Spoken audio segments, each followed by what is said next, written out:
Hello and welcome to Austin Makani with What Matters podcast, and with me is Doris Mama Mia Soko. Doris, it's truly awesome to have you on my podcast. How are you, Doris? I'm very good. How are you? Thank you, Doris. I celebrate you, Doris. You must know every time I'm to think of three powerful women on my list, you rank among those top three. So what it is that you do differently, and women, girls, Noreen and everybody would really want to know, what is it that you do differently that makes you stand out?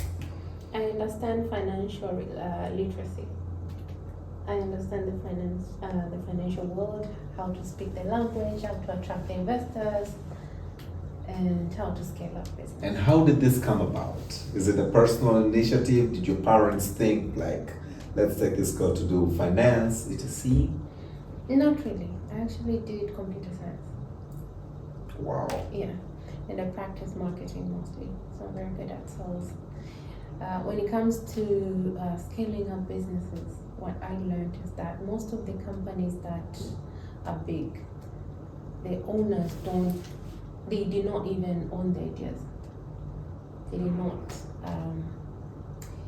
structure the companies or to develop the products. What they did was to design a financial model to support that business to grow. Financial model, we're going to come back to this, but I want to understand at this juncture, Doris, how did you come up with the idea of Mama Mia Soko? Honestly, I just want to sleep and make money. That's what I want. Okay. Yes. So tell us, what is Mama Mia Soko? Mama Mia Soko is a digital financial inclusion platform. Mm-hmm. It helps businesses and individuals to be able to connect with the suppliers and buyers within one digital marketplace, but it gives them access to earn extra income or passive income as they're doing their daily expenditures. Okay. Whether you're buying or selling, and I recommended you to that platform, I'll make money as long as you're buying and selling. And how do you make extra income when you buy and sell through Mama Mia Soko? It's through referrals. When you refer individuals to own a shop in a platform, whenever they sell, there's a percentage of sales commission that they leave within the platform. So whenever they sell, you earn something out of that. Wow. And when you refer buyers to buy from vendors, you get a percentage of that income. So is there like a code where I enter saying I was referred to by so and so? Yes. Okay. Whenever you're registering, the system asks you to input the sponsor ID. Okay. Once you do that, you are forever connected to that person. Whatever you do, they earn an income. And when we look onto Mama Mia Soko, what are we looking at in terms of the product portfolio? Maybe you want to tell us more about Mama Mia Soko. Our slogan is called Matumizi yako mtaji wako. Your expenses, your investment. Okay. So whatever you think of that you want to spend on, whether it's education, fees, school fees, airtime, TV subscription, petroleum products, utilities, other utilities that we have on board. We have groceries, stationaries, lots of things that we have on home supplies. Anything that you think of spending your money into, you have to think of it as an investment. We have a saying that don't use your money to do business or to spend it. Use other people's money instead. Since we cannot do that, what we do is that we allow other people to spend through the platform, and I earn through that. Okay. Yes. So you use other people's money as they're spending, you earn something. And is there a fee to subscribing to Mama Mia Soko? Yes. It's free for guest consumers.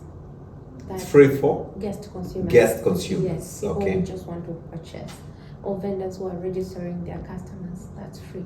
But for a person who wants to benefit from the platforms that we offer and to earn commission, they pay either 180,000 a year, or 380,000, or 580,000 a year. And what makes those differences? They all get an e-shop, an online shop. Okay. But we understand that 90% of transactions are vendor initiated, not customer initiated. So we also give them a mobile point of sale. It's like supermarkets. When you go to a supermarket and you're checking out, that's a point of sale. So we also embed a mobile point of sale where vendors can sell to their customers. Okay. They can receive offline payments, whether cash, credit, or the partial payments. It depends on their models. This differentiates it from any other marketplace that we have out there in the market, in the world. To be able to offer vendors that platform to service their customers instead of customer-initiated transactions. Okay. Just out of my curiosity, Doris, is this local? May I give you the difference between the three packages? Yeah, so please, yes, sorry. Yes, please. Yeah. Go ahead. And they also get affiliate marketing platform. That's when you refer someone else, you get commissions. It's like the way we use it on Uber or Bolt, that when you bring another driver and they do their trips, you get an income out of that. It's the same thing. But the difference between 180, 380, and 580, we have added other components like QR code. You've seen different QR codes. Scan me, scan here for menu, prices, Right. different things. That's digitization. Our government has gone into that. Banks, mobile money operators, the same thing. So we digitize businesses and personal information. You can have your profile in there. You can have so many information in one scan. You can have even documents shared through the scan. Absolutely, It depends. It's expensive, but you get that within the same package, 180. With 380 package, we add on accounting system. It's a cloud management system for your operation expenses, reporting, income versus expenses reports. You can get your annual reports that you want to extract for audit reports, the same thing. That also comes within the package, 380. Wow, okay. With 580, we add on professional emails. On top of everything On top else. of everything Okay. else. So add on 10 emails and web hosting. If you want to be so professional and do sales at austinmakani.com, or you do your kids' emails with your surname, it depends. So it can be personal or business. Those are the differences that we have in the packaging. Interesting. Again, back to my question previously, just to understand, is this local? Is this your baby, as in, born and bred here in Tanzania, or you're affiliated to? It is locally designed, but the solutions are global. So these are global solutions to local problems. We try to look for solutions that are working out there, and how can we innovate for them to work for us in our own environment in Africa, mainly in Africa. So I'm the computer scientist behind the whole idea. I designed the solution from scratch, but we have software developers from different countries working on this. We have some here in Tanzania, Ghana, Zimbabwe, and India. And soon we'll be having from the US also. Okay. Are you in other markets as well, in Yes. terms of operations? In terms of operations, we are expanding to 24 different countries in Africa. Okay. From this year, 2024 to 2030, it's a 10-year plan. And we have 5 countries in other continents to allow intra-Africa trade and extra. So that the Africans can trade also with the other continents the same way. So we're expanding to 29 countries. Last year we were in Cape Town, South Africa, Tunis, Ghana, Egypt, and Kenya, looking for the same kind of affiliation and local partners. We'll be partnering with Chamber of Commerce and different partners from these local countries to operate, so that we can have that local touch. We don't have to be there physically, but the local components will be able to spread across. Doris, there are young girls out there watching this podcast, listening to you right now, and they want to relate. They want to relate in the sense that, how can they be you? And I believe you'll also agree with me that leadership is defined as the one that leaves other leaders behind when they're gone. So I'm sure you would want to groom as many young girls Very true. as possible. Now, talk to young girls, Yeah. talk to aspiring business mindsets. They're probably clogged, and probably one word from you will open up opportunities for them. One big opportunity I see for them is that they're in the right age, the right era of digital economy. Everybody is pushing for digital economy, women and youth, supporting SMEs. So the government has your attention. Development funders have your attention. All you have to do is tap into the opportunities that are available. When you see someone doing something, learn from them. Start from somewhere. Learn, adapt, keep on growing. That's it. But that is not partly what nurtured you. Is that what also nurtured you? When I started, there was not much of digital economy and these other issues about women, supporting women and financial inclusion. Not really. What nurtured me was the desire to be able to provide for my family even when I'm not there, even when I'm not able to go to work. So it was that, let's say, that fear that pushed me to say, let me create something that I can earn money passively even when I'm not there. When I'm sick or when I'm down with something, I'll still be able to earn money. There was a time that I was really, really sick. Okay. And I could not go to work, so I had to close everything and work from home. I was taking care of my sick mom. I got a disc bulge. I had to do physio. I had to lie down. That just woke me up to the reason why I started this. Okay. That there could be a time that I won't be able to do any of the things that I'm doing, but I'll still need to be spending. My expenses are constantly increasing, whether it's inflation, whether it's price changes. The price of sugar last year is not the same as this year. So whatever I was earning last year is not supposed to be the same I'm earning this year. So what nurtured me, or what boosted my my energy and desire to do this, is the unforeseen circumstances that can happen to anyone. I have a friend of mine whose husband has diabetes and he has gone blind, my age. Now she has to stand up and take care of him and the family. Wow. That is just so scary for anybody to go through. So I wanted something that, when I started, I said, no, I'm lazy. I just want to make money as I'm sleeping. But really, I don't want to be in a position where I cannot work anymore because of any issues. Could be an accident, could be anything, or death. I'm no longer there. What will my kids do from there on? Can I leave something that they will be able to inherit even without them being actively involved in it? Now, through Mawamia Soko, these accounts are generational. They can be inherited by other people. Okay. Say, how many people do you know who are using LPG gas, cooking gas? Quite a number. If they refer other people, let's say we have 100,000 families using LPG gas, and if it is 50,000, that's 5 billion a month. And even if you have just 1% of that coming through to the kids, they're secured. One of the problems, Doris, I am facing, or I shouldn't call it a problem, I should rather call it a challenge, I'm facing to as far as, leaving something behind for the kids. I'm happy that I share sentiments with you. We all are parents. The fact that we let our kids find something on the table already that will make them lazy, that will make them not think for themselves, that will make them not struggle to actually earn a living. I'm sure if I ask you, did your parents leave anything for you that you're carrying on forward?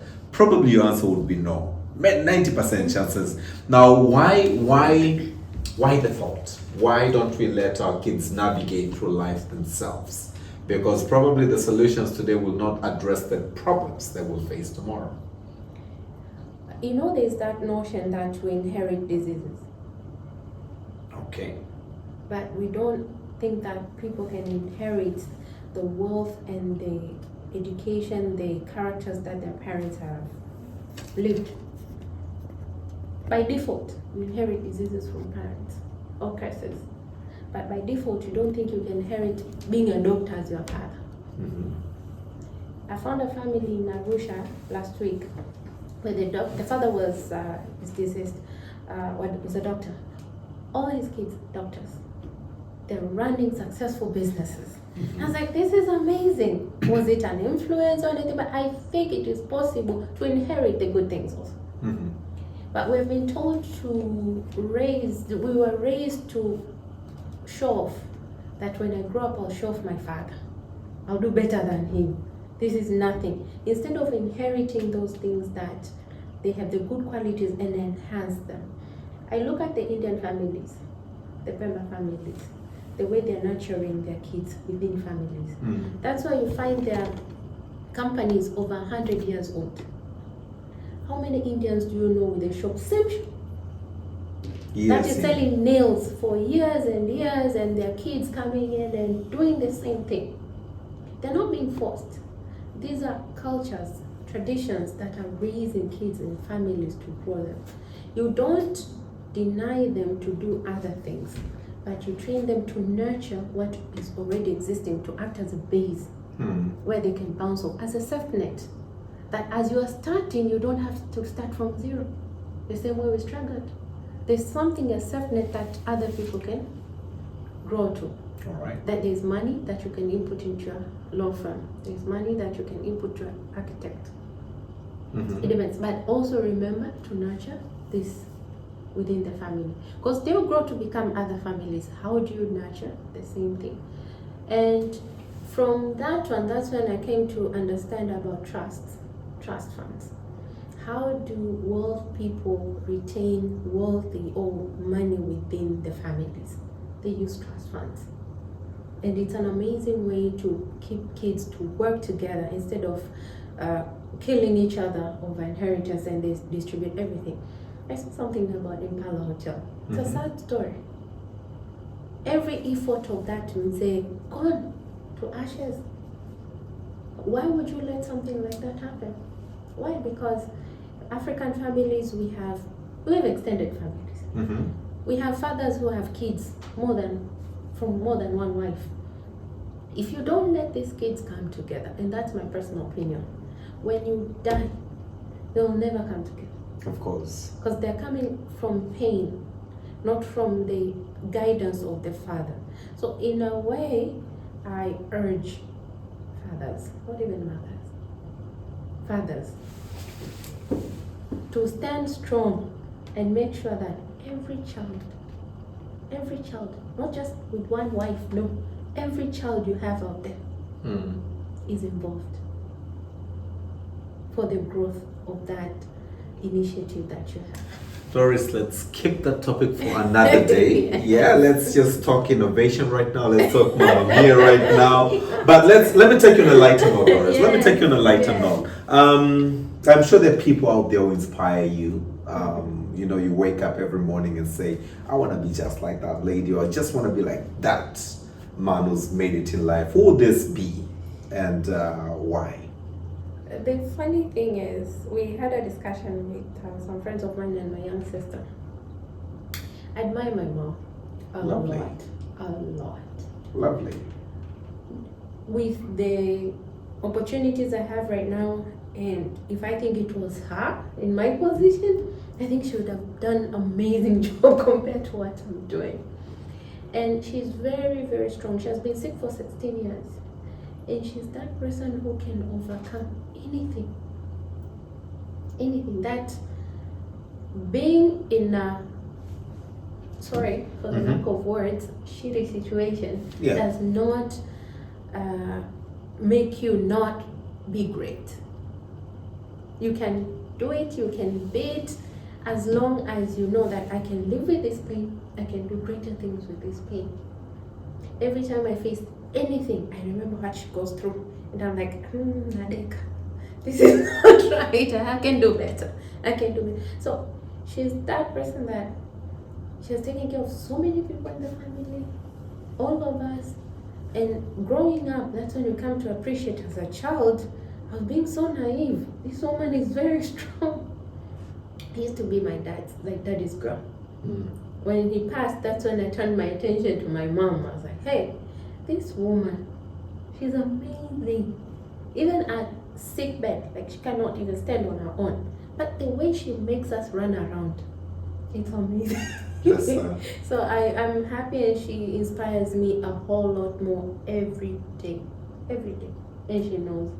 Interesting, lovely, and we pray for a speedier Yes, recovery. yes. Doris, again on a lighter note, before we go back onto innovation and how you innovatively transform the world, especially of those using your platform. If you had an opportunity, Doris, to invite 3 people, Okay. these people could be dead or alive, for a cup of coffee, who would they be and why? Okay, one will be my husband. Oh. Bless him. Yes, he's my mentor. He's one person who can tell me you are doing wrong strictly, and you will not hear any other thing until I make sure I do right. You get Because it right. I'm very strong, so I don't like weak people around me. I like somebody who can tell me. They didn't know, they stick to their point of view. That person will steer me in the right direction always. Excellent. That one I cannot miss. The second one must be